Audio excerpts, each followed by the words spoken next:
Bien-aimés dans le Seigneur, Shalom. Nous sommes heureux de vous recevoir encore ce soir pour un nouvel épisode de Découverte. Aujourd'hui, nous découvrons ensemble un homme merveilleux. Il a un parcours assez particulier. Il a d'abord été responsable de l'église La Compassion à Bandundu. Puis après, il est allé continuer une œuvre à Lubumbashi. Et ce qui est impressionnant, c'est ce que Dieu fait dans sa vie. Alors, je cite ici le pasteur Gédéon Mulumba, qui est marié, père de 2 enfants, à Maman Patience Mulumba, que nous allons découvrir juste après ce numéro.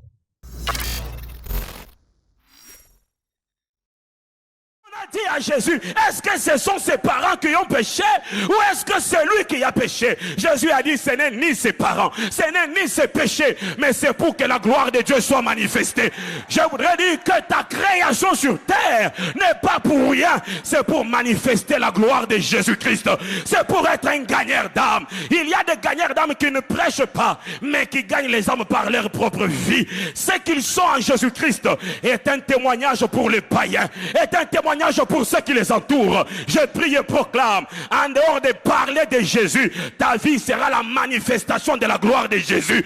Je dis que ta vie sera la manifestation de la gloire de Jésus-Christ.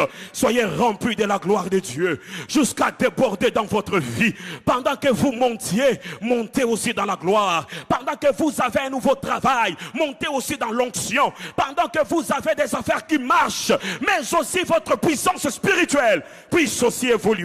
Et c'est là au nom de Jésus. Je croyais que quelqu'un pouvait acclamer pour le Seigneur.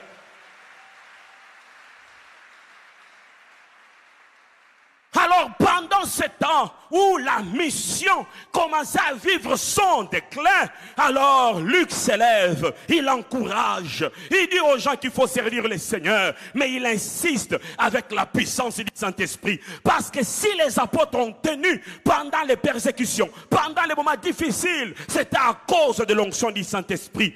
Et nous sommes aujourd'hui dans cette église qu'il faut encourager afin d'aller en mission, qu'il faut encourager afin de servir le Seigneur. En ce temps où nous sommes, il faut parler des véritables missionnaires, il faut parler de la véritable mission, il faut parler du vrai serviteur de Dieu, parce que plusieurs sont devenus des commerçants, plusieurs sont devenus des affairistes, plusieurs. Et je rends gloire au Seigneur pour la compassion, parce que nous allons dans des provinces et nous implantons des églises. Nous allons dans des milieux hostiles et nous implantons des églises. Combien de gens aujourd'hui implantent des églises là où il n'y a rien? Combien implantent aujourd'hui des églises là où il n'y a rien? Et nous sommes devenus comme... De retour au plateau, comme je vous avais dit, je ne suis pas seul. Je suis accompagné du pasteur Gédéon Mulumba. Pasteur Gédéon, bonsoir. Bonsoir, Papa Trésor. Nous sommes très heureux de vous recevoir dans notre plateau. Moi de même, je suis content d'être là. Ah, ok. Merci beaucoup d'avoir accepté. Alors, j'ai fait une présentation succincte de vous, mais vous-même, comment vous définissez pasteur Gédéon Mulumba? Bon, enfant de Dieu, c'est ça.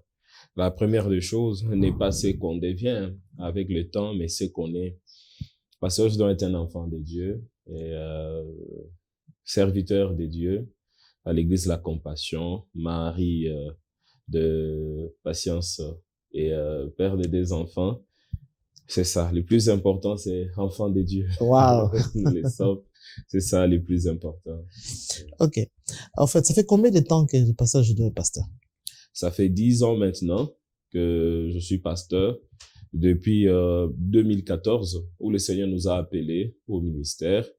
Nous étions partis au Bandundu pour implanter l'église La Compassion au Bandundu depuis janvier 2014. Et au courant de cette même année-là, au mois d'août, j'étais confirmé en tant que pasteur responsable depuis août 2014 jusqu'à aujourd'hui. Ça fait 10 ans que le Seigneur nous a appelés au ministère pastoral. Wow. Oui. Mais je voudrais qu'on fasse un peu 10 ans en arrière. Oui. Comment le pasteur Gédéon a connu le Seigneur? Oui, comment j'ai connu le Seigneur? Ça commençait d'abord avec ma famille. Ok. C'est que mon père était ancien dans une église où il était. Et chez nous, il y avait un système de prière, des rondes dans l'église en question, où chaque ancien de l'église dirigeait une ronde, dirigeait une commune ou une ronde. On appelait cela ronde. Et chaque lundi, il y avait prière chez nous, et chaque samedi, il y avait la jeunesse de la ronde où mon père dirigeait, qui tenait un culte chez nous. Je grandis dans une famille chrétienne. Mon père a commencé à servir l'Éternel depuis bien longtemps, et je grandis dans ce mouvement-là, dans cette famille-là chrétienne. Jusqu'à ce que le Seigneur m'appelle, et j'ai reçu le Seigneur Jésus-Christ comme Seigneur et Sauveur. Et c'était dans une croisade évangélique à Kinshasa ici, un certain 31 d'une certaine année, décembre. Et ah puis, bon, vous connaissez encore le jour? Oui. C'est ce jour-là où j'ai officiellement donné ma vie à Jésus-Christ. Okay. Et j'avais pris l'engagement de suivre le Seigneur comme mon Seigneur et mon Sauveur personnel. Et après cela, j'ai commencé à servir à l'église. Je suis passé au protocole, je suis passé à la chorale, je suis passé à la jeunesse, je suis passé à l'évangélisation, à l'intercession. Je parcours presque tous les départements de l'église. Wow. Et un jour même, je fais toujours rigoler les gens avec ça, la présidente des mamans qui devrait diriger la modération, donc au culte de maman, était absente. Et comme c'est le pasteur qui devrait prêcher ce jour-là, il m'a dit, bon, Gédéon, c'est toi qui vas modérer chez les mamans. Ah bon, ça c'est déjà une prophétie, ça. Donc, j'étais même au département des mamans, pour bien dire. Ça, c'est fort, ça. Donc, presque tous les départements de l'église, j'étais président de l'écodime. Donc, Dieu m'a fait passer par tous les domaines de l'église pour être pasteur de l'église. Okay. Dieu m'a formé vraiment dans tous les départements. J'étais interprète du pasteur, modérateur, tout. Et vous savez déjà à cette époque-là que vous serez pasteur? Non, je ne savais pas. D'ailleurs, dès le départ, je ne voulais pas être pasteur parce que je voyais comment mon pasteur souffrait. Ah bon? Oui. Parce que moi, j'étais étudiant ou encore élève, mais des fois, je venais en aide à mon pasteur. D'accord. Vous voyez un peu, des fois comme ça, quand on m'envoyait l'argent pour l'école, l'argent que je gardais, quand mon pasteur avait des problèmes, je pouvais amener $20, $50 chez mon pasteur, lui donner. Je voulais plutôt devenir partenaire à l'église, finir mes études, et puis quand je ferai mon travail, je vais commencer à soutenir et construire les églises. L'idée qui me passait toujours en tête, c'était de construire des églises. Et mon pasteur m'aide des pasteurs. Moi, je construis seulement des églises, être un grand partenaire financier. Okay. J'achète des instruments. Oui, ça, depuis le bas âge, c'est ce que je voulais, mais pas être pasteur. Vraiment, j'ai refusé d'être pasteur à cause de la souffrance, quoi. La vie que menait mon pasteur. Il était un homme de Dieu, il prophétisait, il prêchait, mais il n'avait pas d'argent. Okay. Alors, moi, je disais, je serai un partenaire financier. Je vais soutenir les pasteurs, je vais ouvrir les églises, donc construire les églises, acheter les instruments. Donc, je ne m'attendais pas à être pasteur. Vraiment. Et comment vous êtes retrouvé à la Compassion? Alors, à la Compassion, j'étais, après que notre église a connu beaucoup de problèmes, je suis devenu président de la jeunesse et je gérais à peu près 5 départements au même moment parce que presque tous les serviteurs étaient partis. Okay. Étant président de la jeunesse, je commençais à tenir des activités. J'ai invité plusieurs hommes de Dieu de la ville qui venaient et j'ai invité même une fois le pasteur Marcelo. Il est venu, il a prêché dans notre église, il est parti. On maintenait cette relation-là. Je pouvais l'inviter, pouvait venir. D'autres hommes de Dieu pouvaient venir. Henri Papa, le prophète Joël en ce temps-là, Moïse Mbi en ce temps-là, ils pouvaient venir prêcher là où j'étais en tant que président de la jeunesse. Après un temps, je fais un rêve. Dans ces rêves-là, je voyais que j'allais à la Compassion. Mais c'était pas la Compassion deuxième rue. Je montais sur les escaliers pour arriver à cette Compassion-là. Quand je suis arrivé à cette Compassion-là, j'ai vu que c'était bien écrit Compassion, mais il n'y avait pas de pasteur. C'était une église Compassion, mais qui n'avait pas de pasteur. Okay. J'avais pas compris que peut-être c'est moi qui dois être le pasteur. Ça, j'avais pas compris. Bon, tout ce que j'ai compris, c'est l'église de la Compassion. Dieu m'appelle à la Compassion. Ça m'a fait mal. J'ai consulté d'autres hommes de Dieu avec qui je travaillais. Ah, Dieu m'appelle à la Compassion. Regardez ce que j'ai vu. Moi-même, j'étais pas d'accord d'aller à la Compassion. Parce que déjà, mon église avait déjà connu beaucoup de problèmes. Alors, je me dis, si moi aussi je pars, parce que derrière moi, il y avait beaucoup de jeunes, ils me voyaient comme une relève par rapport à l'église. Si je pars, mon église peut encore connaître une grande difficulté. Alors, vaut mieux que j'invite le pasteur, il vienne prêcher. C'était pour nous un modèle de pasteur jeune qui prêchait avec onction, puissance dans la sanctification. J'ai vu d'autres hommes de Dieu. Alors, un homme de Dieu que je respectais beaucoup, il m'a dit ceci, avec son épouse, ils m'ont dit, prie. Prie, demande à Dieu des signes. Si cela est la volonté de Dieu, que le Seigneur puisse réaliser ces signes-là. J'ai demandé à Dieu 5 signes. Premièrement, parle-moi par quelqu'un d'autre qui ne connaît pas cette histoire. Okay. Mais aussi parce que Dieu m'avait donné même la date pour quitter mon église. Je dis à Dieu, quand cette date-là, qu'on me mette à la prédication, pour moi, ça sera un signe que c'est la prédication de revoir à mon église. Parce que je savais aussi que mon pasteur ne pouvait pas accepter ça. Il m'aimait aussi beaucoup. Il ne pouvait pas accepter que je parte. Je demandais à Dieu 5 choses comme ça. Ces choses-là sont arrivées dans une semaine. Dans une seule semaine, une sœur qui n'était pas même de l'intercession, quoi que ce soit, est venue et m'a dit, aujourd'hui, j'ai rêvé que quelqu'un t'a dit de partir dans une autre église et cette personne m'a dit que ton avenir est là-bas.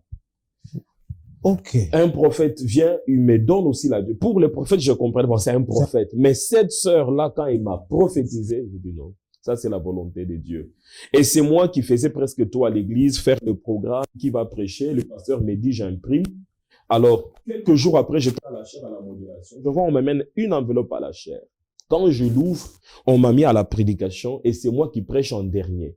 Le programme n'a pas commencé du premier du mois jusqu'à la fin. Le programme a commencé un certain les 16 jusqu'à l'autre 16. Et l'autre 16, là, c'est le jour où Dieu m'a dit, c'est le dernier jour dans ton église. Et c'est moi qui étais le dernier prédicateur qui prêchait jusqu'à ces derniers jours-là. Tout était clair. Donc, tout était clair. Et je suis allé voir mon pasteur, je lui ai expliqué, papa, regardez ce qui se passe. Dieu m'a appelé, je lui ai tout dit. C'était pas facile aussi pour lui. Les derniers signes étaient alors, si mon pasteur refuse que les derniers jours-là de la prédication, d'une manière ou d'une autre, qu'il m'impose la main, qu'il me libère. Okay. Alors, ce qui s'est passé, donc j'étais vraiment catégorique de ne pas quitter mon église, à moins que Dieu le veuille vraiment. Le dernier jour que je prêche, je n'ai pas même fini la prédication. Le pasteur est venu, il a arrêté la prédication. Il a dit, agenouille-toi là-bas, on va prier pour toi. Je me suis agenouillé, il a dit à toute l'église. Je ne sais pas s'il savait ce qu'il faisait, mais pour moi, c'était ça ce que j'avais demandé. Il a dit à toute l'église, tenez-vous debout, on va bénir cet enfant. Et puis, on a même mis l'offrande pour me donner. Oh. Oui, donc on a rassemblé l'argent, on m'a donné. J'avais partagé ça avec mon ami, pasteur John. Quand il a vu ça, il m'a regardé. Il était stupéfait. Il a dit, mais comment il fait ça? Comment le pasteur peut faire ça? C'est la volonté de Dieu. Alors, c'est ainsi que je suis arrivé à la compassion. Je suis arrivé à la compassion. Il y avait beaucoup de jeunes serviteurs de Dieu. Et Dieu m'a envoyé à la presse. Le pasteur Marcelo a dit, prophète, tu vas commencer à travailler à la presse. Donc, enregistrer les prédications, vendre les CD des prédications. Ah bon? C'était ça, mon travail à l'église La Compassion. J'étais à la presse. Et je suis resté à la presse, beaucoup de choses. Donc, si je dois relater tout, mais c'est vraiment quelque chose qui peut édifier quelqu'un. C'est que si Dieu t'a appelé, Dieu te connaît. Et tout ce que tu vis sur ce chemin de l'appel, même les moindres détails, Dieu sait. Wow. Dieu sait. Et je suis allé à la presse avec le président Pichou, qui était mon président ce temps-là. Qui était mon président. Je suis resté à la presse. Je commençais à suivre je fais un syllabus dans lequel j'ai mis toutes les prédications qui étaient dans l'ordinateur. L'air date depuis 2009 jusqu'à 2012 ou 2013. J'ai enregistré ça dans un annuaire, j'ai remis au pasteur. Les gens pouvaient retrouver les prédications facilement. Certaines personnes, je devrais passer la nuit à l'église. J'ai passé la nuit à l'église à la 2e rue, à l'ancienne adresse là, pour suivre, parce que certains prédicateurs ne donnaient pas de thèmes.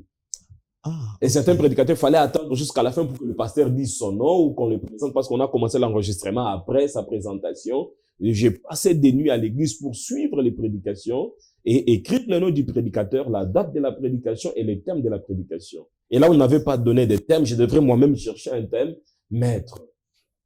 C'est comme ça que Dieu a fait grâce. On a instauré le culte matinal à la compassion. Je commençais à participer au culte matinal avec Papa Mala, après que le pasteur ait arrêté.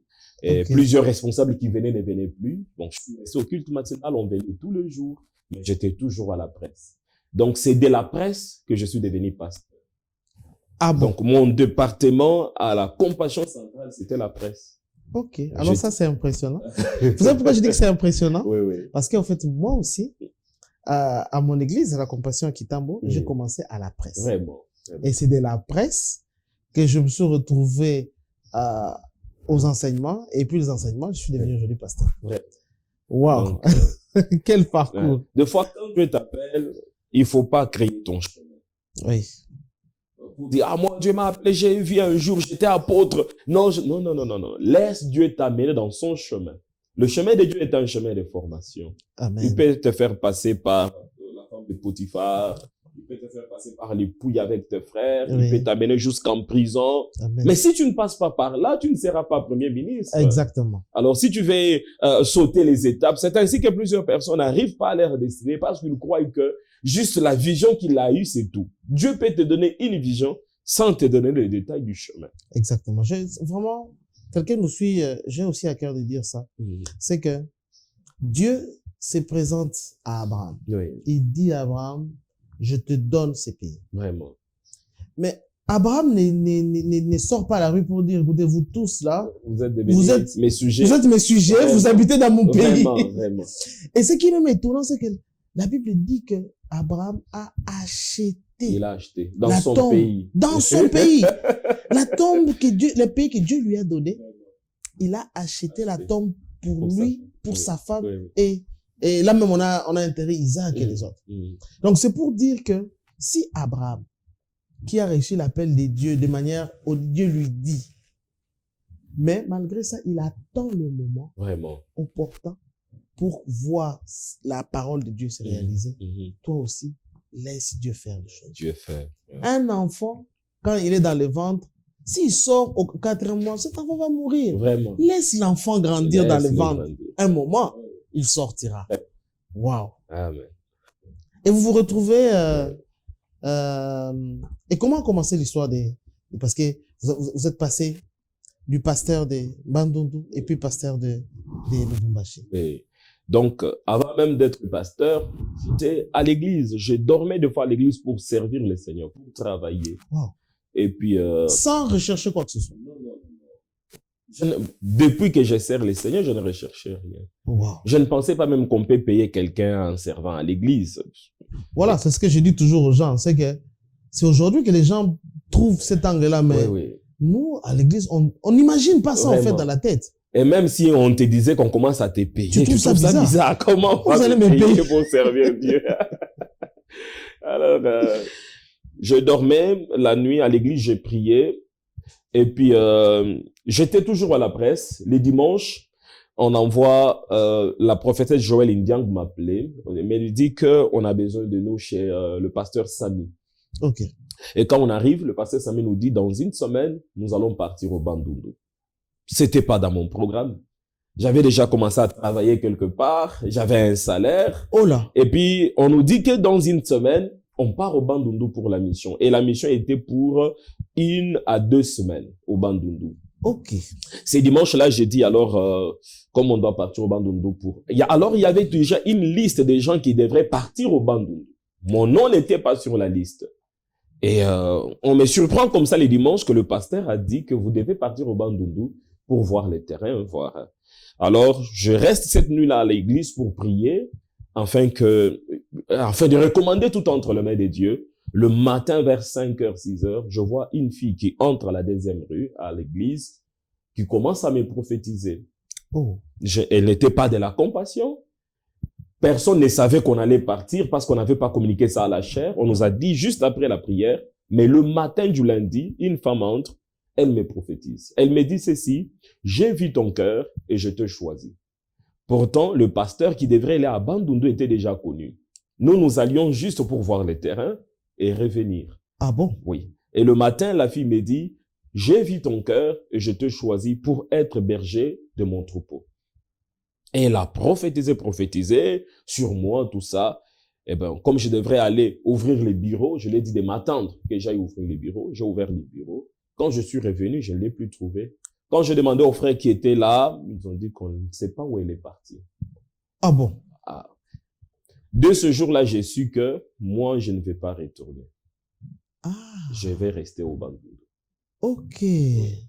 Donc, j'étais pas dans la liste de rester là, mais j'ai su depuis ce jour-là que Dieu m'a déjà choisi. On est parti. Un mois après. Et vous avez gardé ça pour vous? Oui, j'ai gardé ça pour moi, je n'ai pas dit. Mais en allant dans le bus, j'ai parlé à la prophétesse indienne, comme on était avec elle. Regardez ce qui s'est passé cette nuit. Je vais rester. C'est ce que Dieu m'a dit. Et un mois après, c'est le pasteur qui m'appelle, qui me demande, est-ce que tu peux rester là-bas en tant que pasteur au Bandundu? Ah bon? Certes, je lui ai dit, oui, papa, je vais prier un peu, mais je savais déjà que c'était ça, la volonté de Dieu. Ok. Donc, je suis resté au Bandundu en tant que pasteur. De 2014... Vous n'avez pas eu peur, un moment? Je suppose que c'était un milieu inconnu de vous. Il y a vraiment, il y a des enfants qui naissent déjà consacrés. Ça dit que même si on ne le sait pas, même si on n'a jamais fait pour lui une prière de consécration, cet enfant dans son cœur, il sait que ce qu'il fait là, c'est ça sa vie. Ok. Donc, il n'aura pas peur de vivre sa vie. Ok. Vraiment. Donc, je savais que c'est ma vie. Oui. Quoique au départ, j'avais pas besoin d'être pasteur. Mais à ce niveau-là que j'étais arrivé, je savais déjà que Il n'y avait plus moyen de faire marcher. il n'y avait plus moyen de retourner. Alors, on est resté, le Dieu nous a fait grâce. Ce n'était pas facile. Ce n'était pas facile. C'était pas facile. À l'époque, vous êtes célibataire, il faut dire. Célibataire. Célibataire. Et toutes les tentations des filles, ainsi de suite. Et puis, je vivais seul en tant que pasteur d'une église au Bandundu. D'ailleurs, nous allons balancer les premières Vraiment. images de Wow. la compassion Bandundu. Bandundu. Les premiers qui s'étaient nés sous le soleil. Sous les soleils, avec le pasteur Samuel, il était albinos. Oui. Oui, c'est moi qui tenais pour lui le parasol. Et puis, comme j'étais déjà interprète avant de venir à la compassion. Ah, donc, pendant que vous teniez oui, j'interprétais aussi. J'interprétais aussi. Dieu nous avait fait grâce. C'était pas facile financièrement. Parce que nos premières offrandes, ce que les gens avaient donné, c'était, je crois, 360 francs. Je crois que c'était ça, ou je crois que c'était ça. Et c'était pas facile parce que les gens ne peuvent donner que ce qu'ils ont, ils ne peuvent pas donner au-delà. Et c'était ça nos offrandes. Et en passant, j'aimerais préciser, peut-être des gens qui ne sont pas au Congo, en fait, Bandundu, c'est une province de la RDC, mais qui est quand même reculée, il faut le dire. Oui, hein. À l'époque, surtout, donc c'est ce qui explique que les offrandes, c'était difficile que ça puisse atteindre un certain Vraiment, c'était montant. La vie des gens. Bon, jusqu'aujourd'hui, c'est toujours compliqué. Oui, les gens parce n'ont pas que très... comme il n'y a pas la route, il n'y a pas une route asphaltée jusqu'à Bandunduville, c'est compliqué que ça soit comme dans d'autres provinces. Vous vivez que de ce que vous produisez dans la... C'est ça. Donc, pour arriver à Kinshasa, il faut prendre un véhicule, vous faites 24 heures sur la route. Wow. Il faut, et avant de prendre l'avion, qui coûte aussi cher. Qui va prendre l'avion? L'avion coûte cher, vous voyez? Et puis, même pour prendre le véhicule, vous devez traverser la rivière. Wow. Donc, pour entrer à Bandundu, il faut traverser la rivière. Vous entrez dans une pirogue, vous traversez, vous arrivez à Bandundu. Et quand vous voulez aller à Kinshasa, vous traversez la pirogue, vous prenez les bus en face, et puis... mais j'aimerais savoir, vous arrivez à Bandundu, vous êtes Kinois. Oui. Vous arrivez à Bandundu. Vous vous dites pas, c'est où est-ce que Dieu m'amène là? Vraiment. Vous ne vous dites pas ça? Ou bien ça ne vous disait rien tout ça? Vous avez que la tête focalisée sur l'œuvre que Dieu voulait? J'avais envie de gagner les âmes. J'avais envie de servir Dieu. J'avais envie de prier pour les gens. J'avais envie de prêcher la sainte doctrine aux gens. Wow. Alors, les autres choses ne me disaient rien. Mais aussi, où est-ce que Dieu m'amène? La Bible dit que ceux qui se confient en l'Éternel, ils trouvent des chemins tout tracés dans leur cœur. Je savais que ce que je faisais là, c'est là où Dieu m'amenait. Wow. Oui, j'étais confiant en Dieu. J'étais confiant en Dieu. Toutes les autres choses, bon, je crois jusqu'à aujourd'hui, ne me disaient vraiment rien du tout. Pour moi, c'était servir. Je ne demandais pas à la fin du mois mon salaire. Donc, on nous envoyait quelque chose pour payer la maison, payer aussi le loyer de l'église. Ça suffisait pour moi, ça suffisait. Les âmes étaient sauvées, j'avais des projets pour l'église, je voyais l'église grandir, je voyais les âmes être sauvées, je voyais, et c'était ça. Mais comment, dans un milieu comme ça, avec ce que vous aviez comme entrée là, comme offrande, etc., comment vous avez fait pour acheter un lieu? Oui. construit les lieux. Oui. Et vous avez créé combien d'églises déjà? Au Bandundu, nous avons 3 églises. 3 Oui. églises? Comment vous avez fait? On a commencé à s'organiser. Avec le peu qu'on avait, on a commencé à s'organiser pour arranger les lieux. Pour acheter les instruments, c'était pas facile. Je crois notre J'imagine. premier ampli, c'était un ampli fabriqué localement. Ah bon? Il y avait un technicien là, il a fabriqué localement un ampli. C'est Ok. ce qu'on a utilisé. Notre mixeur, je crois que on avait été chez quelqu'un qui était à Boma ou Mwanda comme ça. On a pris une occasion là-bas et puis on nous a envoyé. On s'organisait avec le peu qu'on avait et on comptait sur ça, on comptait pas Quand sur... vous êtes arrivé là-bas, vous prêchez sans Sans micro, on n'avait pas de micro, il n'y avait pas d'électricité, il n'y avait pas de micro. C'était un nouveau quartier. Les premières photos, même les gens verront qu'il y avait la brousse derrière. Oui. Oui, on sait voir ça. Oui. Donc, il y avait la brousse derrière, il y avait rien. Donc, on prêchait comme ça, sans micro. Petit à petit, on a commencé à s'organiser. La Compassion Centrale nous soutenait aussi, surtout avec le loyer, ainsi de suite. Ils ont soutenu pour faire la première partie de l'hangar. On s'est battu pour faire la deuxième partie. On nous avait envoyé aussi un lot de chaises. On s'est battu pour avoir d'autres chaises. Ce qui importe dans le ministère n'est pas ce que vous avez dans le présent, mais la vision que vous avez pour le futur. Ok. Toute autre chose arrive à cause de la vision que vous avez. Dieu nous a soutenus comme ça, et après on a commencé à faire des prières matinales. Il y a eu des gens qui ont commencé aussi à nous soutenir de partout. Oui, mais Dieu nous a soutenus, on était déterminés, on s'organisait avec les peu.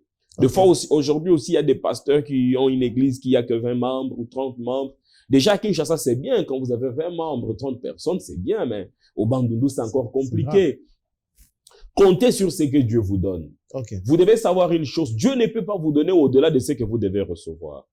On ne peut pas payer quelqu'un ce qu'il ne doit pas recevoir. Ok. Quand vous êtes dans une entreprise, votre salaire est par rapport aussi à votre travail. Ok. Oui, par rapport à votre apport dans l'entreprise. Répétez un peu ça. Ça, c'est Oui. fort. Quand même. Donc, quand vous êtes dans une entreprise, frère, sœur, Ok. votre salaire dépend de votre apport. Quand j'ai donné que Bandundu, je me focalisais sur le peuple que j'avais un salaire. Ok. Mais quand Dieu m'a fait comprendre que tu as aussi des gens à bénir dans les mondes, je commençais à faire des prières matinales pour bénir les gens de partout dans le monde. Le Seigneur a changé aussi mon salaire. Ok. Oui. Donc, si je reste avec $10 dans la poche et que je touche la poche, je dis, ah, Seigneur, reste $10, la journée ne passe pas. Quelqu'un t'appellera des Hollande, quelqu'un t'appellera des États-Unis, quelqu'un va t'appeler. Je ne priais pas, Seigneur, donne-moi l'argent. Une fois que je remarque que, Seigneur, comment on va faire pour manger? Il y aura un appel. Ok. Oui, d'une manière ou d'une autre. Ça veut dire que, en tant que serviteur de Dieu, vous servez le Seigneur, sachez-le que c'est Dieu qui vous a employé. Et Dieu est capable de vous rémunérer tel qu'il se doit. Wow. Et Dieu ne peut pas vous donner pour gaspiller. Hein, Dieu vous donne pour que ça soit Selon suffisant. vos capacités. Oui. Donc, raison pour laquelle aussi dans la croissance de l'Église, il faut avoir une grande vision. Aussi longtemps que votre vision est petite, Dieu ne vous donnera que pour cette vision-là. Ok. Oui, Dieu ne donne pas pour une vision que vous n'avez pas. Dieu vous donne par rapport à ce que vous voyez. Et qu'est-ce que vous direz à quelqu'un qui nous suit, qui par contre a une grande vision, mais quand il voit ce qu'il a en main, il s'est dit que c'est limité. Comment il fera pour réaliser cette vision? Ça dit que Dieu est merveilleux. Si tu as une grande vision et que tu n'as pas le moyen de la grande vision, c'est que Dieu te fait passer par l'école afin de gérer d'abord le moyen de la petite vision. Ok. Parce que si Dieu te donne le moyen de la grande vision que tu as, tu peux te perdre. Tu ne sauras pas peut-être gérer l'argent qui viendra. Okay. Parce que dans ton école, Dieu a vu que tu n'as pas encore arrivé à gérer $200. Wow. Raison pour laquelle, malgré ta grande vision, tu n'auras pas plus de $200. Quand tu sauras que dans les $200, je peux payer le loyer, je peux me nourrir, je peux aider un pauvre. Quand tu sauras gérer les 200, de telle sorte que tu n'arrives pas à te lamenter après, tu verras qu'il y a des portes qui s'ouvriront. On ne passe pas des classes si on n'a pas réussi à l'examen. Oui. Donc, il y a des gens qui veulent avoir plus, mais l'examen final de la classe, vous l'avez pas encore fait. Ok. Ça dit que Dieu ne peut pas abandonner son serviteur. Le problème, c'est que la plupart des serviteurs de Dieu ne connaissent pas le langage de Dieu pour leur vie et pour leur saison.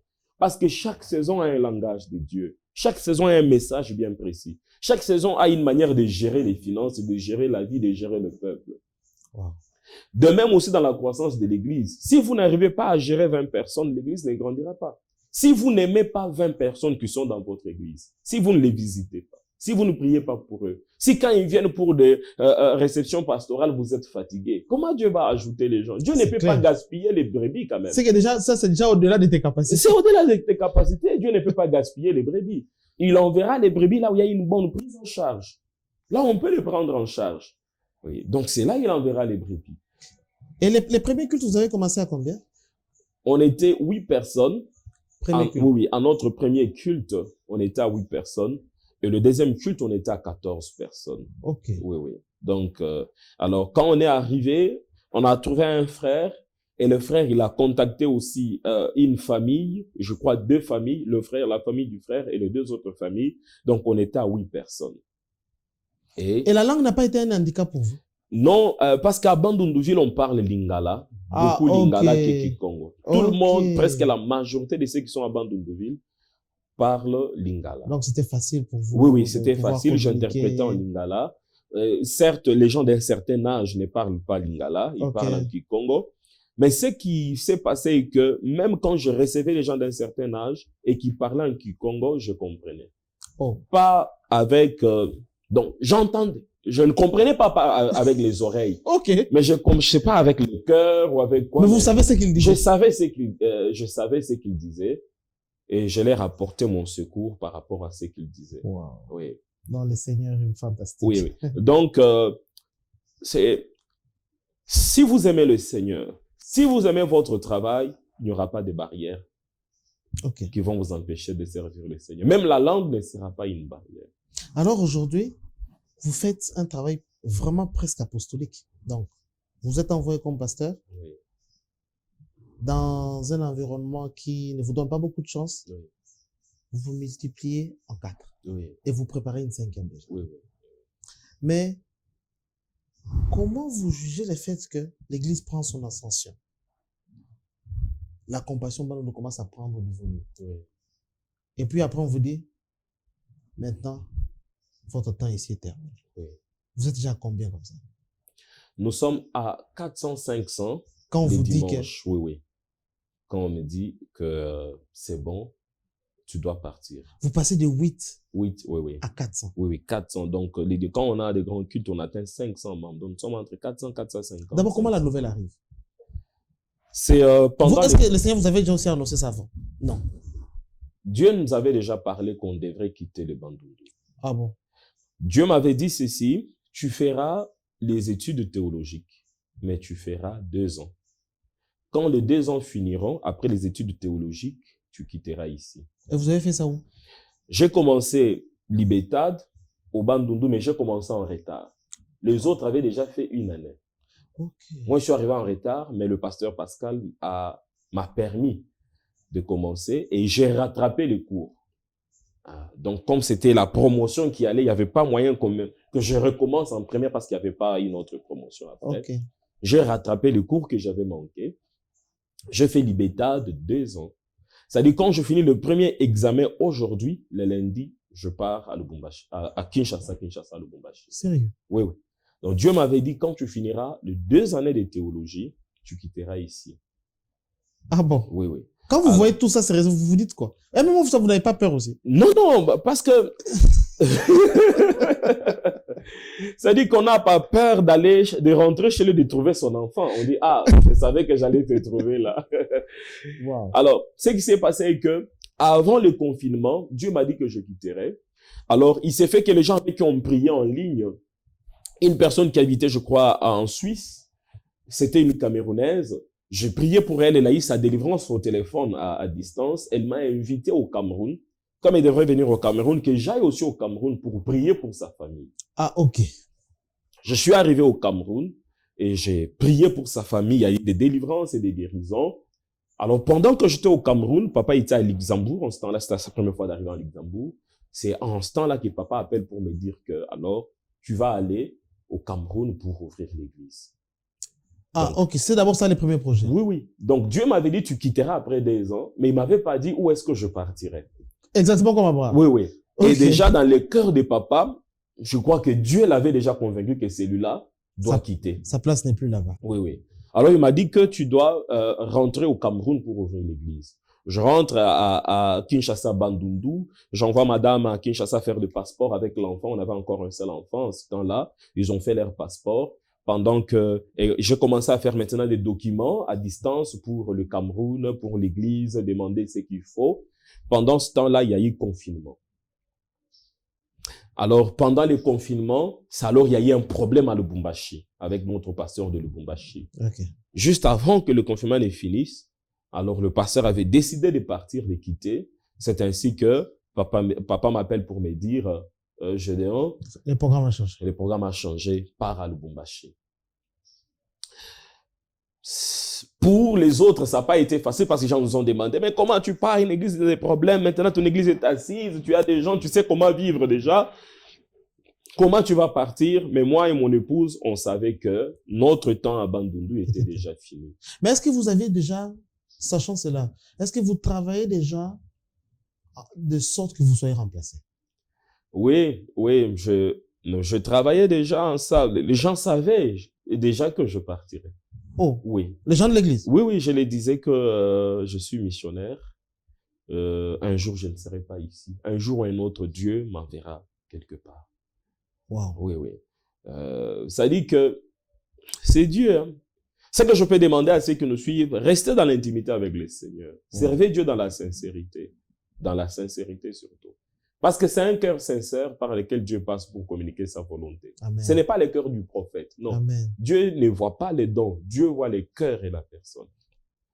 Je dois préciser, la fonction que vous avez, c'est que vous êtes pasteur principal, oui. Mais votre ministère, c'est un ministère prophétique. Oui, donc c'est ça la base. Donc quand je viens à la compassion, même quand vous entendez papa quand il m'appelle, il l'appelle prophète Gédéon. Oui. Donc quand j'arrive à la compassion, c'est le prophète Gédéon. Okay. Moi-même, j'ai voulu le pasteur, qu'on m'appelle plus pasteur, parce que c'est ce que j'exerce maintenant, oui, donc pasteur d'une église. Mais votre appel, c'est un appel prophétique. Oui, appel prophétique.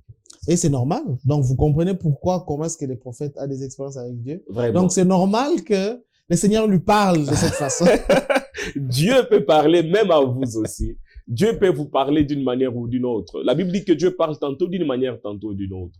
Pas seulement aux prophètes. Ayez un cœur sincère. Amen. Cherchez le Seigneur tel qu'il se doit. Amen. Dieu vous parlera. Vous n'aurez pas peut-être les détails du parcours, mais vous aurez les grandes lignes pour votre parcours. Dieu vous parlera. Il n'y a pas mieux que de savoir que quelque chose arrivera. Amen. Il n'y a pas mieux que ça. Parce que quand tu sais que quelque chose arrivera, tu te prépareras à la chose qui doit arriver. Et quand la chose arrivera, tu ne seras pas étranger à la chose. Tu vas embarquer directement. Mais il y a des gens qui n'arrivent pas à embarquer dans le voyage de leur destinée parce qu'ils ne savaient pas que ça devrait arriver. Ainsi, le fiancé arrive, il doute. Est-ce que c'est lui, c'est pas lui? On lui propose un travail, il doute. Est-ce que vraiment ça va aller? Parce que quand je vois les salaires, alors que Dieu veut que tu commences avec ce salaire-là. Parce que le problème, ce n'est pas les salaires, c'est l'obéissance. Le problème, ce n'est pas les salaires, c'est la loyauté que tu dois avoir en ce travail-là. Dieu veut te préparer avec ce salaire-là, à cet endroit-là, avant qu'il ne t'amène là où il t'attend. Raison pour laquelle vous avez besoin d'entendre Dieu. Ce n'est pas seulement les prophètes. Dieu ne parle pas dans les oreilles. Amen. Dieu parle dans les cœurs. Amen. Alors, si vous avez un cœur disposé pour le Seigneur, vous entendrez sa voix. Il vous orientera. Il vous amènera là où il veut vous amener. Donc, c'est au moins ça. Papa nous appelle pour dire qu'on doit aller à Lubumbashi. C'était pas facile. Voilà. Donc, vous dites, vous recevez l'appel du pasteur Marcelo. Alors que vous vous préparez pour aller au Cameroun. Au Cameroun, oui. On vous dit non, les programmes changent, c'est Lubumbashi. Oui. À un moment, vous n'êtes pas dit, parce que je suppose que votre cœur était déjà parti. Vous n'êtes pas dit, mais vous êtes directement parti. Oui. Quand la nouvelle est venue, il y a des gens qui nous ont appelés, il y a des gens qui nous ont découragés, il y a des gens qui nous ont dit, un ami même est venu me dire, comment tu amènes ta famille en l'air? Parce que là, vous n'avez pas l'assurance que ça va marcher. C'est d'abord une église à problème parce que le pasteur part. Donc, s'il part, les gens vont le suivre, ainsi de suite. Comment tu fais? J'ai dit, j'ai la paix du cœur. La paix du cœur est un langage de Dieu. Quand vous êtes dans des problèmes, consultez votre cœur. Dans quel état il est? La Bible dit, ne vous inquiétez de rien, mais présentez à Dieu vos parts de prières, de supplications. Et lui, il couvrira vos cœurs de la paix qui surpasse toute intelligence. La paix, là, aucune intelligence ne peut la donner. Ok. C'est-à-dire que quand tout est trouble et que vous avez la paix, là, c'est pas vous. Là, c'est Dieu. Ok. Ah. Donc, dans mon cœur, j'avais la paix qui surpasse toute intelligence. Et maman, c'était quoi sa réaction? Oui, on était déjà préparés à partir. Waouh, vous Oui. avez une femme merveilleuse. En tout cas, vous savez, là, vous êtes... On était déjà préparés Non, mais à c'est pas partir. facile. Oui, oui. Une autre femme se dirait, écoute, d'abord, ici, c'était pas facile. Vraiment. Écoute, les choses vont déjà bien, mais tu nous amènes où? Où ça? Et ce que j'ai aussi appris, si Dieu t'amène dans un terrain plus compliqué et qui marche avec toi, plus rien ne sera difficile devant toi. Amen. Donc, il y a des choses par lesquelles Dieu te fait passer. Ce n'est pas qu'il ne t'aime pas. Il veut te rendre un Iron Man. Ok. Pour que toutes les autres flèches ne vous fassent absolument rien dans la Wow. vie. Alors, comment vous faites alors pour annoncer là-bas? C'était facile à annoncer ça? C'était pas facile. C'était pas facile parce que nous étions devenus une famille. Les gens nous aimaient beaucoup et nous les aimions aussi beaucoup. Ok. Alors, entendre qu'on partait, même quand, bien même on les disait déjà, mais savoir qu'on partait subitement comme ça, les gens ont pleuré. Ça n'a pas été facile. Mais je les avais fait une demande, si vous m'avez aimé, vous devez aimer le pasteur qui reste après. Et le pasteur qui restait, quand vous l'annoncez la nouvelle, Oui, oui. il était déjà préparé à ça. Oui. C'était pas facile pour lui. Parce que là où moi j'étais comme pasteur, il y avait des serviteurs de Dieu plus âgés que lui, le pasteur, des gens qui s'attendaient eux à devenir pasteurs un jour si je n'étais pas là. Ah bon, c'est Dieu, hein. C'est Dieu. Ok. Je ne sais pas comment je choisis, mais c'est Dieu. Wow. Oui, oui, c'est Dieu. J'ai choisi quelqu'un de plus jeune que ceux qui étaient là, et le Seigneur m'a dit que c'est lui. Le Seigneur m'a dit que c'est lui qui va continuer l'œuvre, c'est lui qui va continuer l'église de Monisco. Et puis, ce n'était pas facile parce que c'était difficile qu'on l'accepte. Donc, il devrait faire des preuves, prouver qu'il était capable. Mais c'était le choix de Dieu. Oui, bon, il est resté, ça n'a pas été facile. Mais quand vous partez, à un moment, vous n'avez pas, de temps en temps, avoir des infos, ou bien c'était Dieu a décidé, Oui, bon, j'ai confiance. Hein, si Dieu, c'est Dieu qui a décidé. Ah bon, c'est à Dieu qu'il faut demander les infos. Alors, on avait confiance, mais je t'ai retourné il y a 2 ans. Je t'ai retourné là-bas, un merveilleux travail.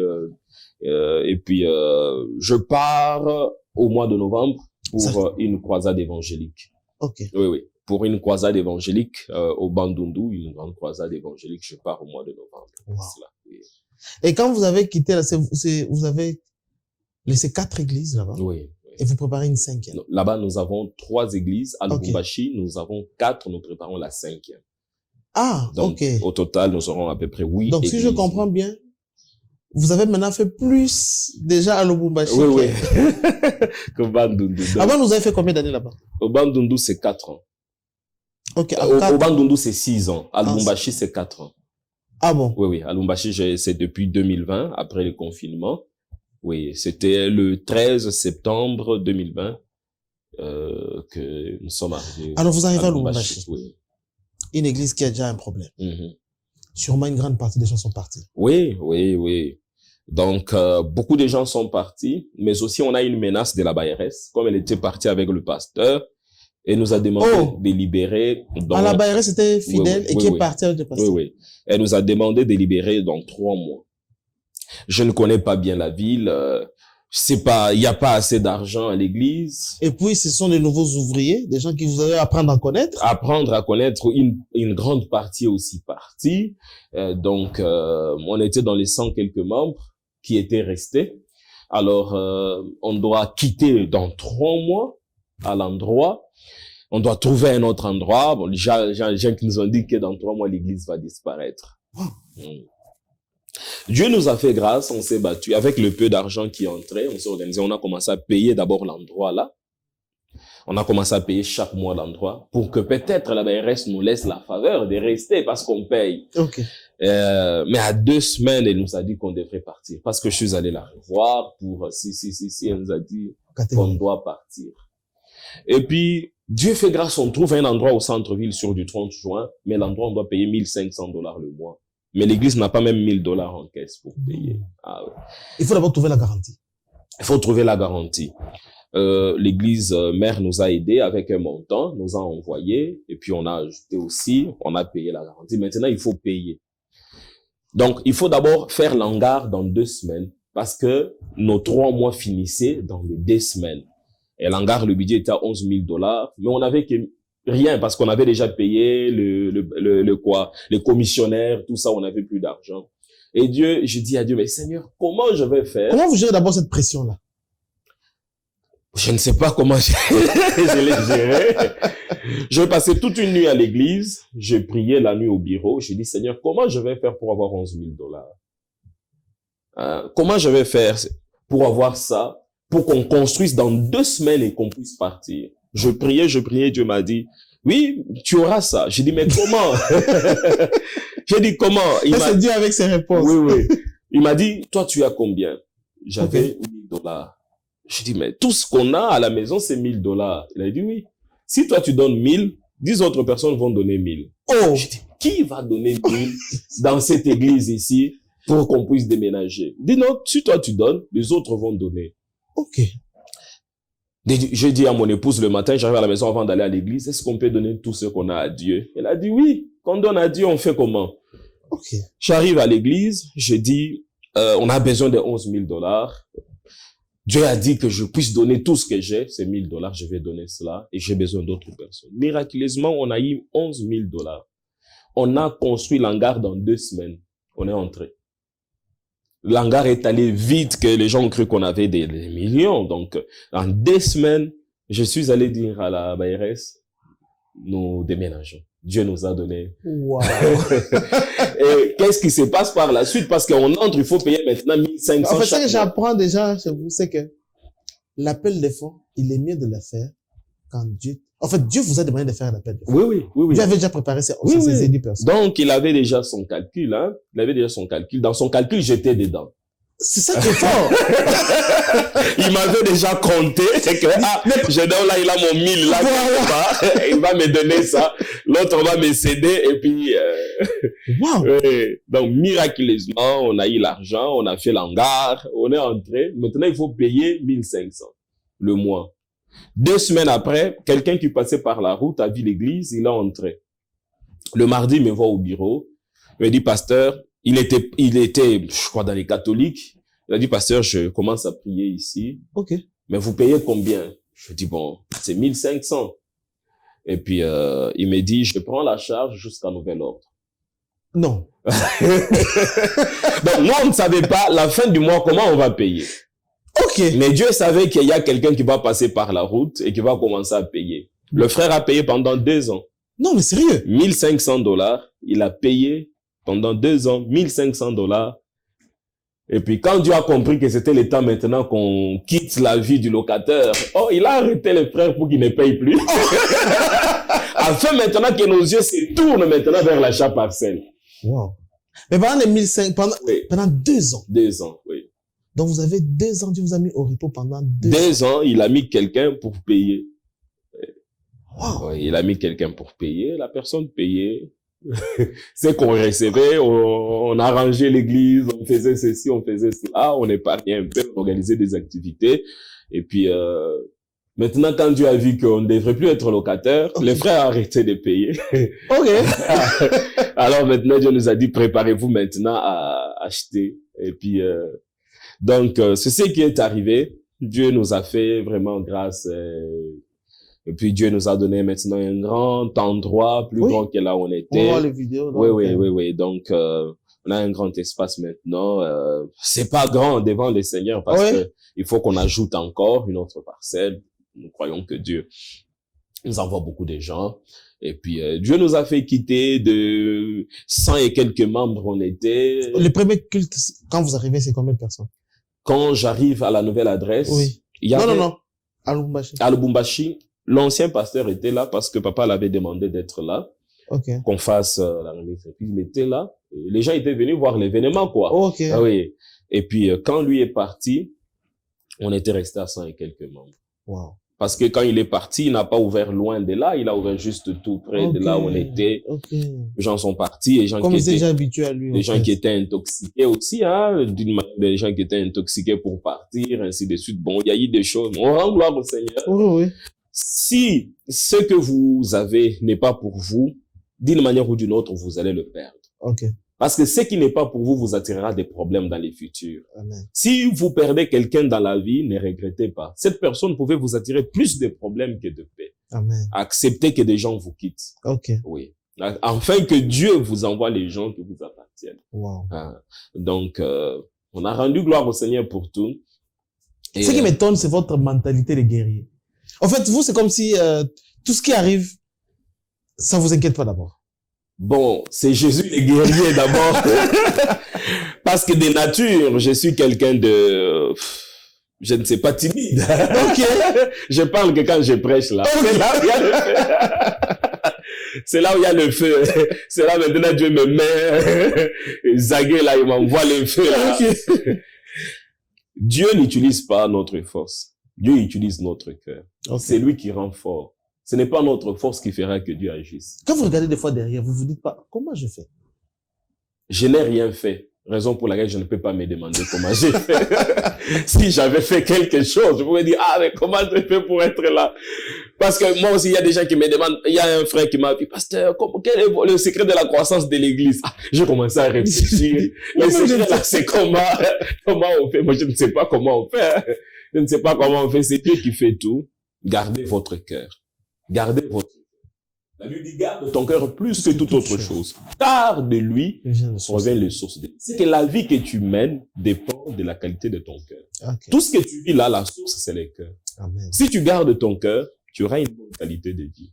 Okay. Garde ton cœur. Et des fois, il y a des petites choses dont on ne tire pas attention, mais c'est ce qui détruisent notre cœur et qui détruisent la qualité de notre vie. Okay. Les querelles, les inimitiés, ne pas pardonner parce qu'il t'a fait du mal, ne plus lui parler, ces petites choses-là, des guéguerres, avoir des rancunes, ces petites choses-là. Le diable passe par là justement pour bloquer nos vies. Pour bloquer.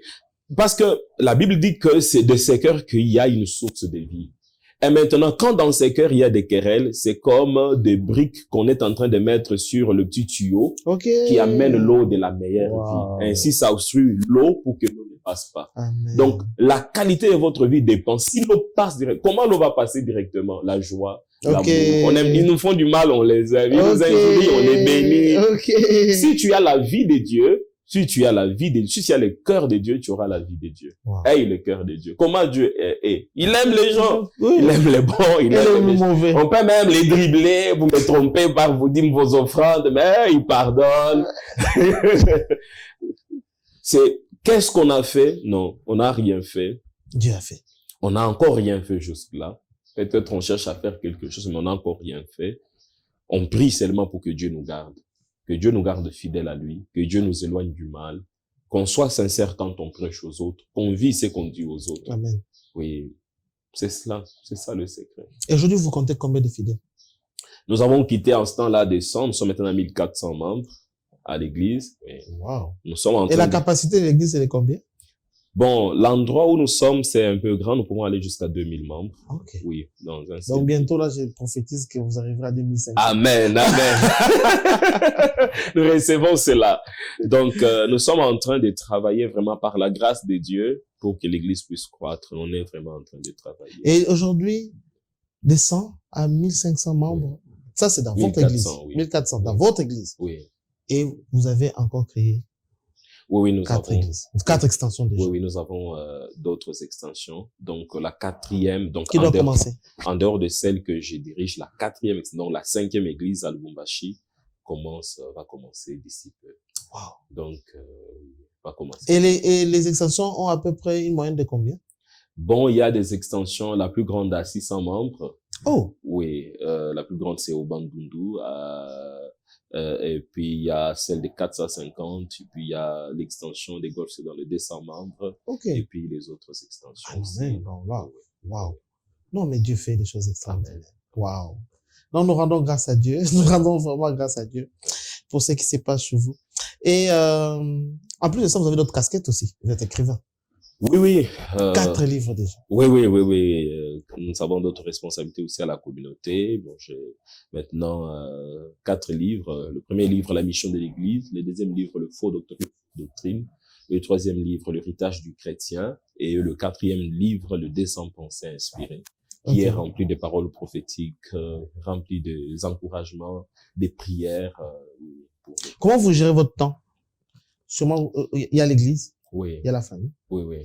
et il y a aussi le temps pour écrire. Oui. Comment vous faites? Bon, il y a un temps pour chaque chose. Ok. Oui, il y a un temps, comme là, nous sommes en famille, nous sommes à Kinshasa, on est en famille. Ok, Oui, vous profitez de avec vous la reposer. famille, on se repose. J'ai hâte de retourner déjà. Donc, le temps est plus entre la prière, l'église, et puis le travail pour l'organisation, et ainsi de suite. Alors, ce que je fais pour les livres, je prêche en fonction des livres.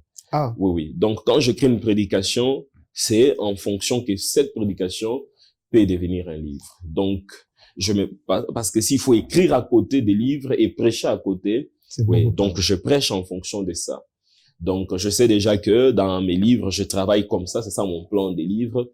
Et les prédications que j'écris, quand je fais des séminaires, je fais en fonction d'avoir un livre dans le futur. Ok. Oui. Donc, je travaille un livre, je le prêche, j'ajoute, je travaille, je le prêche, j'ajoute, jusqu'à ce qu'avoir.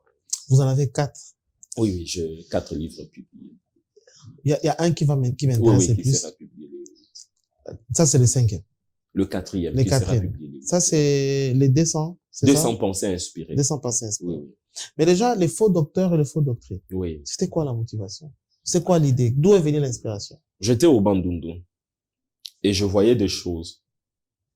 Alors, les gens m'ont dit, mais il faut prêcher le bon pour... on ne peut pas parler du faux, il faut parler du vrai.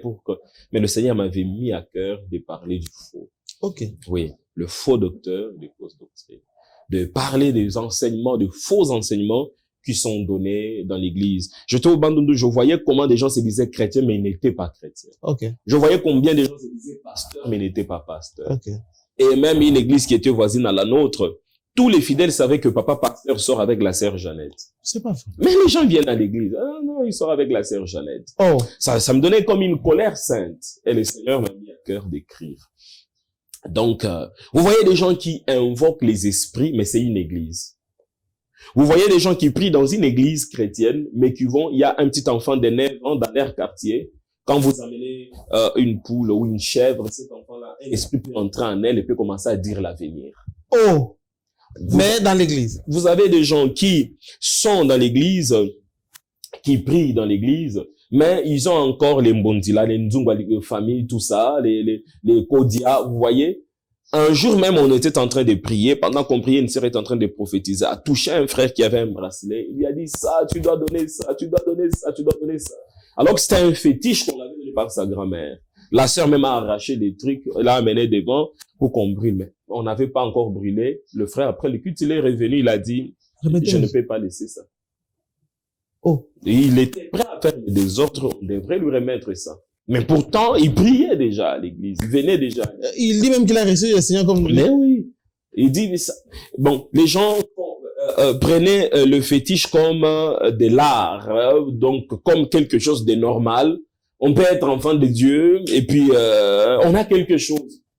Alors, tout ce qui s'est passé dans l'église, tout ce qui s'est passé au milieu des chrétiens, le Seigneur m'avait dit de parler de cela. C'est ainsi qu'on a écrit sur le faux docteur, mais aussi on a pris en général. Okay. On a vu aussi le faux docteur en termes des autres religions, des autres églises, ce qu'ils disent qui n'est pas du tout biblique. Comment est-ce qu'on peut découvrir que ça, c'est une fausse doctrine, que ça, c'est un faux docteur? Comment découvrir tout cela? C'est dans ces livres-là. Wow, c'est un livre très riche. Oui. Et puis l'autre, c'est l'héritage du chrétien. Le premier livre était La mission de l'Église, j'ai publié en 2016. Après 2 ans, en tant que pasteur, le Seigneur m'a mis à cœur de parler de la mission de l'Église. En tant que pasteur missionnaire, j'ai quitté Kinshasa pour le Bandundu. Quelle est la mission de l'Église? Et quand je suis arrivé au Bandundu, j'ai compris que l'Église a un sérieux problème. Okay. Parce qu'à Kinshasa, les gens se battaient pour avoir deux églises sur une même avenue, tu vois, où vous pouvez monter votre volume et les autres n'ont pas de baffle, vous les dérangez. Combien les gens se battaient à Kinshasa, il a une église de 10 membres, 20 membres, il se bat dans un coin où tout le monde est presque chrétien, alors qu'il y a des âmes à sauver. Si réellement les gens prenaient conscience de la mission, même beaucoup des hommes de Dieu qui sont à Kinshasa, iront dans des villages, annonceront la bonne nouvelle, parleront de Jésus-Christ. Et Dieu m'avait envoyé à écrire sur la mission de l'Église, sensibiliser les gens à aller en mission, sensibiliser les gens à servir le Seigneur, à gagner les âmes. Amen. Notre mission n'est pas de nous acheter de véhicules ou de quoi que ce soit. Notre mission est de sauver les âmes. C'est d'amener l'évangile jusqu'aux extrémités. Je suppose que là où vous étiez, vous avez trouvé des lieux où la pénétration de l'évangile était encore pas comme ici. Jusqu'à aujourd'hui, papa, si vous prenez votre bus pour aller au Bandundu, vous trouverez des mosquées. Vous ne trouverez pas des églises. Oh. Les témoins de Jéhovah, vous les trouverez aussi. Mais vous ne trouverez pas des églises. Sur la route, vous allez trouver des mosquées. Ah bon? Oui. Mais vous n'allez pas trouver des églises. On perd du temps ici. Oui. Donc, il y a des villages là, Kabangu. Donc, plusieurs villages là, vous passez. Pour trouver une église, c'est difficile. C'est difficile. Vous voyez? C'est ce qui vous a même motivé à multiplier au maximum les églises, là. Bon, multiplier les églises, pas multiplier. Non, en fait, ouvrir gagner les du terrain. extensions. Dieu m'avait parlé avant. Je voyais un rêve dans lequel j'avais des chaussures, mais dans mes chaussures, il sortait des rivières dans mes chaussures. Et après cette vision-là, Dieu m'avait dit que de toi sortira d'autres ministres de Dieu qui vont arroser les mondes, annoncer la bonne nouvelle. Donc, c'est sur base de cette vision-là et la soif du salut, du salut des âmes aussi, que par la grâce de Dieu, quand Dieu nous dit de commencer, on commence. Quand Dieu nous montre que tel est prêt pour l'extension, on commence à travailler, on met en place ce qu'il faut pour que on puisse ouvrir une extension. Donc, c'est parti d'abord de cette vision-là, oui. Et puis, c'est de ces désirs-là que ces ministres-là soient aux endroits dont Dieu les attend, afin de sauver les âmes. Ok. Oui. Dans la mission de l'église, et l'autre que j'ai aimé, le troisième, c'est L'héritage du chrétien. Wow. Oui. Ça, c'est quelque chose que beaucoup de chrétiens ne savent pas. Vraiment. Ils servent Dieu, Oui, oui. mais ils ne savent pas que ce qu'ils font pour Dieu est payant. Vraiment, vraiment. Et c'est même ça la motivation de Paul. Paul te dit que je cours pas parce comme que à l'aventure. Voilà. Oui, oui. Parce que j'ai une motivation, Oui, oui. je dois remporter Vraiment, les prix il de y a la un vocation prix. céleste. Oui, oui. Donc, si chaque père, chaque parent qui décède laisse un héritage, même s'il n'a pas laissé de maison, l'héritage est soit positif ou négatif. Mhm. Oui. Ah, ok. Actif Il y a ou passif. toujours un héritage. Oui. Même si papa ne vous a pas laissé un clou, C'est que c'est passif. il y a un héritage, soit actif, soit passif. Ok. L'héritage peut être spirituel. Mhm. Un père qui a servi Dieu, qui n'a pas eu beaucoup d'argent, peut vous laisser un grand héritage. Spirituellement, il y a une grande bénédiction qui repose sur vous. Ok. Vous pouvez vendre des cacahuètes, mais vous avez la paix, la joie et la prospérité. Amen. Il y a un héritage. Mhm. Un parent qui a servi dans l'occultisme, quand il meurt, même s'il n'a pas laissé des meubles, même s'il les a laissés, il y a un héritage sur les enfants. Il y a des réclamations, parce que c'est l'héritage. Exact. Oui, oui. L'héritage, ça veut dire qu'on hérite, héréditaire. Ça commence d'en haut jusqu'en bas. Wow. Tout ce qui est en haut font tomber quelque chose en bas. Ok. D'une manière ou d'une autre, ce qui monte fait descendre quelque chose en bas. Wow. Oui. S'il y a un père au-dessus, il va faire descendre quelque chose en bas. Ok. Et nous avons un père céleste. Mhm. Vous voyez? Un père qui est dans le lieu très élevé. Le créateur de l'univers. C'est notre père. Mhm. Quand le Seigneur demande après, il dit notre père qui est au ciel. Qu'est-ce qu'il nous a laissé comme héritage? Qu'avons-nous en Jésus-Christ? Il a lui dit que quand l'héritier est encore enfant, il n'est pas différent de Le l'esclave. domestique, oui. Et plusieurs chrétiens vivent en tant qu'esclaves parce qu'ils n'ont pas encore grandi. Ils ne savent pas encore ce qu'ils ont reçu de Dieu. Et il dit, vous connaîtrez la vérité, elle vous affranchira. Quand vous découvrez ce que vous avez en Christ, Vous devenez libre. votre vie devient libre. Votre vie prend une autre tournure. Votre vie prend de l'éclat et la gloire. Il faut découvrir ce que vous avez. Ce qui tue les chrétiens, ce n'est pas la vie de prière. Ce qui tue les chrétiens, c'est l'ignorance de leur état, l'ignorance de leur identité. Et ce qui tue plusieurs chrétiens. Vous trouverez d'ailleurs que la plupart des hommes de Dieu qui ont fait des miracles, des choses, La majorité n'avait pas une vie de prière compliquée. Oh, Oui, oui. Des fois, c'est des gens qui priaient matin, qui priaient à midi, qui priaient le soir. Ils prenaient 1 heure le matin, 1 heure à midi, 1 heure le soir. Nous avons des gens à Kinshasa qui font des sacrifices que même les pères, les Wesley, les Renard Bonke n'ont pas fait. Mais ils ne vivent pas la gloire, ils n'ont pas le même résultat. Vous voyez? Donc, ce n'est pas question de vie de prière seulement. Parce que tu peux prier alors que tu as à manger chez toi, mais tu ne sais pas que Dieu avait déjà donné à manger. Okay. Il y a des gens même qui jeûnent pendant 5 jours pour demander des choses qu'ils ont déjà. Ok. Ça veut dire que même après les jeûnes, tu ne l'auras pas parce que tu l'as déjà. Dieu ne fera rien d'autre parce que tu l'as. Ça veut dire qu'il y a des gens qui prient et Dieu lui-même, il pleure, il dit, mais ça ne me demande pas. Tu l'as déjà. Alors, quand tu prends conscience de ton héritage, tu ne le demandes plus. Tu entres en possession. Amen. Donc, c'est au moins ça. Wow. Et maintenant, bientôt paraîtra les 200 pensées inspirées. Les 200 pensées inspirées. La pensée, c'est quoi? Pourquoi ça m'a 200? Bon, on pouvait aussi mettre plus, mais... C'est les 200 que Dieu a inspiré. C'est les 200 que Dieu nous a donné. Il y avait aussi beaucoup, mais le Seigneur nous a permis de sélectionner 200 pensées. Et c'était quoi la pensée? C'est comme des éléments à méditation chaque matin, c'est ça l'idée? Le 200 pensées inspirées, c'est comme les choses que Dieu nous a communiquées, 200 paroles que Dieu nous a communiquées, 200 pensées que Dieu nous a communiquées. Dedans, il y a des paroles prophétiques. Le pensée inspiré, c'est aussi des prophéties. Okay. Oui. C'est lui qui prophétise, il reçoit une sémence dans son esprit, une pensée dans son esprit qu'il communique au peuple de Dieu. Amen. Oui. La prédication, c'est aussi une pensée de Dieu. Des fois, Dieu te donne une pensée, tout autour de cette pensée, tu écris toute une prédication. Ah, oui. Alors, le 200 pensées inspirées, c'est cela. Il y a des paroles prophétiques, il y a des prières, il y a des proclamations de foi, il y a aussi des conseils par rapport au mariage, par rapport à la prière, par rapport à l'onction, par rapport à la vie. Donc, c'est 200 paroles ointes du Saint-Esprit, inspirées de Dieu pour affecter la vie des gens et transformer la vie des gens. Vous verrez que tous ceux qui sont devenus des héros dans la Bible n'ont réussi que des pensées inspirées, que de paroles inspirées. Okay. Le Seigneur a dit, je ferai de toi une grande nation. Un point trait. Il est devenu une grande nation. Ok. Gédéon, tu es un vaillant héros. Il est devenu un vaillant héros. Et quand il appelle David, il est loin pour être un roi. Dieu t'appelle à être roi. C'est ça. Cette parole-là a fait de David ce qu'il est devenu. Quand il arrive chez Gédéon, c'est la même chose. Vaillant héros. Quand il arrive chez Manoah et sa femme pour Samson, l'enfant que vous portez, il donne la pensée par rapport à l'enfant qu'ils vont même à mettre Jésus. au monde. Ah, même à Jésus. L'enfant que tu vas mettre au monde sera ceci. C'est la même pour Jean. Une pensée. Dieu communiquait la pensée, mais qui affectait les présents, qui affectait les futurs. Et qui dérangeait même les plans du diable. Donc, une pensée de Dieu peut détruire le plan de l'ennemi et d'introduire dans ta destinée. Amen. C'est ça, le 200 pensées. Wow. Et les vernissages, c'est quand? C'est 8 septembre, donc dans une semaine. À Lubumbashi. Oui, à Lubumbashi, à l'église La Compassion. Ça passera en direct?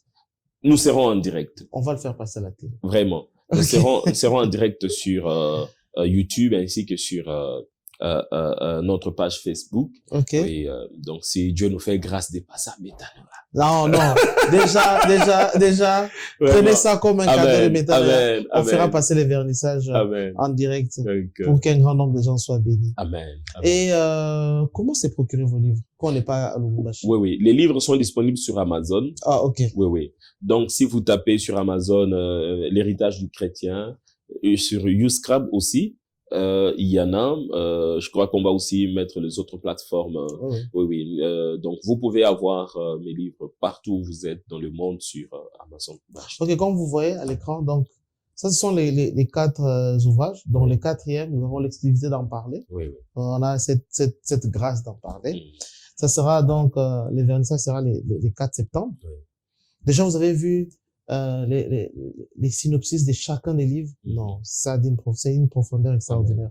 Procurez-en-vous là où vous êtes. Et je suis sûr que Dieu vous bénira énormément.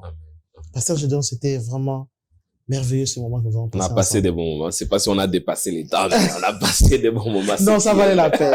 Ça valait la peine. Oui. Si vous voulez donner conseil à quelqu'un que Dieu a appelé, quelqu'un qui sert Dieu, quelqu'un qui quand il vous écoute, il dit, waouh, moi j'ai des rêves, mais apparemment lui, il a déjà commencé à réaliser certains. Oui. Qu'est-ce que vous lui donnerez comme conseil? C'est que je peux vous demander, homme de Dieu. Je me souviens quand on m'appelait homme de Dieu, je me disais, on m'appelle moi ou on appelle quelqu'un d'autre? Parce qu'il y avait rien sur moi qui qu'on pouvait m'appeler homme de Dieu. Ce que je peux vous demander, vous dire premièrement, c'est que Dieu vous connaît. Amen.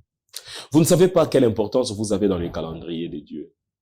Mais vous savez, comme pour chaque vase, vous pouvez vous dévaloriser ou vous pouvez vous valoriser. Quand vous prenez conscience de votre valeur, vous irez dans la maison qu'il vous faut. On vous mettra à la place qu'il faut. Plusieurs personnes ne vivent pas leur gloire parce qu'ils ne prennent pas conscience de leur valeur dans le calendrier de Dieu. Amen. Quand vous prenez la conscience de votre valeur, comment est-ce que vous allez vous mettre dans la maison qu'il vous faut? Par la prière, par la consécration, par la méditation, par la préparation. Là, vous dites à Dieu, non, moi, je veux pas telle qualité de maison. Non, moi, je veux me consacrer encore davantage pour que je monte à tel niveau. Par la consécration, vous allez monter là où Dieu vous attend. Gardez votre cœur plus que toute autre chose. Vous voyez, le diable suscitera des personnes tout autour de vous pour vous dénigrer, pour vous injurier. Mais si vous n'avez pas le cœur de Dieu, vous allez passer 8 ans en train de répondre aux gens au lieu de chercher la face de Dieu. Amen. Plusieurs qui n'arrivent pas à leur destinée, ce n'est pas que Dieu les a abandonnés, non. Ils passent du temps à des futilités au lieu de se concentrer sur ce qui est vrai sur leur vie.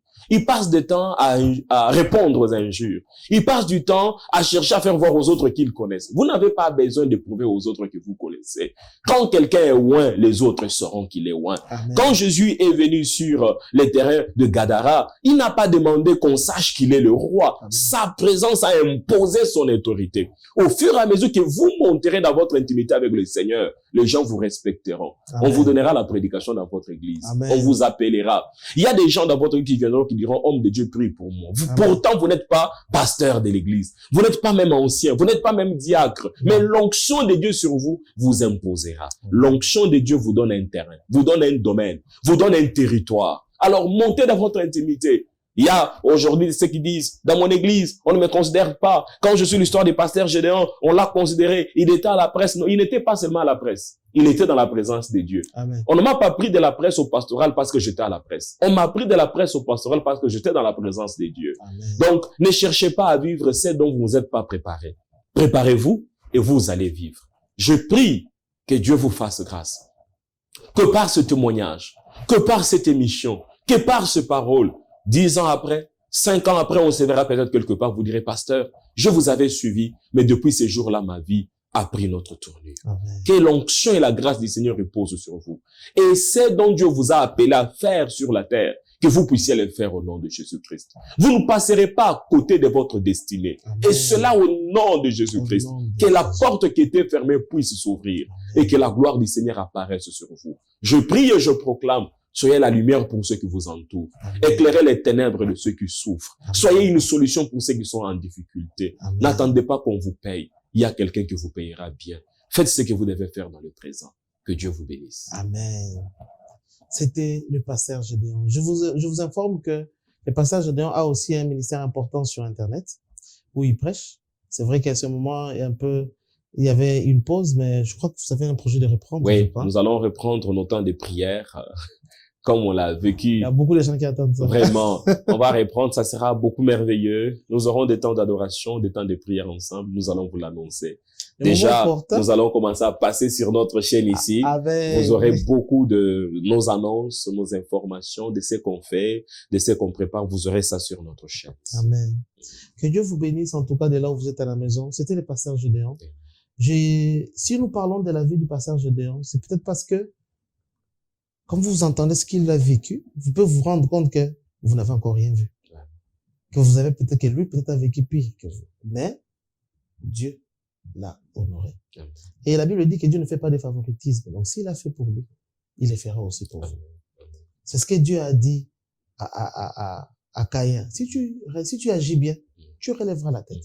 Et nous pensons qu'à travers cette émission, vous avez été touchés. Dieu vous a parlé à travers la vie du pasteur Gédéon. C'était donc Découverte.